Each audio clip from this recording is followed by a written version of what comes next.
Okay, James, I got some more questions for you, right? Yes, yes, Bob.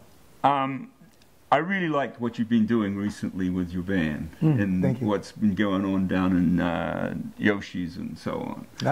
Yeah. Thank you. So I want to sort of talk a little bit more about direction, where you're going, and what kind of sound you're trying to get now.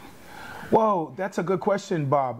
The sound that I'm trying to develop is world music, something very unique that many groups are not doing today.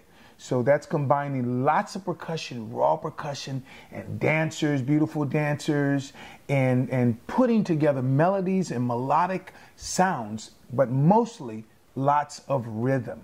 Okay, I like that. I really do like the rhythm aspect of it, because when we were down in Yoshi's, one thing I noticed was that you got to the audience with the rhythm and they all wanted to get up and dance because the rhythm was infectious, you know. And that's really, to me, was a very nice part of the evening, you know, with the way that the people felt the rhythm and got into it. Yeah, well, Bob, that is really the impact of the sound and the music that I'm trying to create.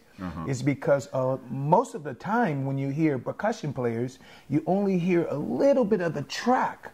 Well, I feel that rhythm is very therapeutic. It's a healer for us, and also it makes you feel good as well as getting your body to dance.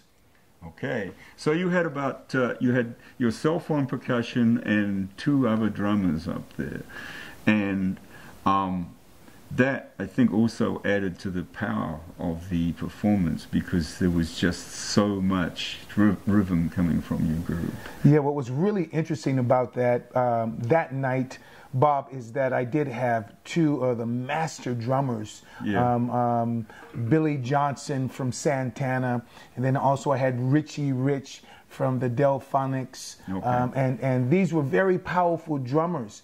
A lot of times that you see, you go into nightclubs or concerts, you normally see one drummer. But myself, I learned that, believe it or not, when I was touring over in Europe from Little Richard.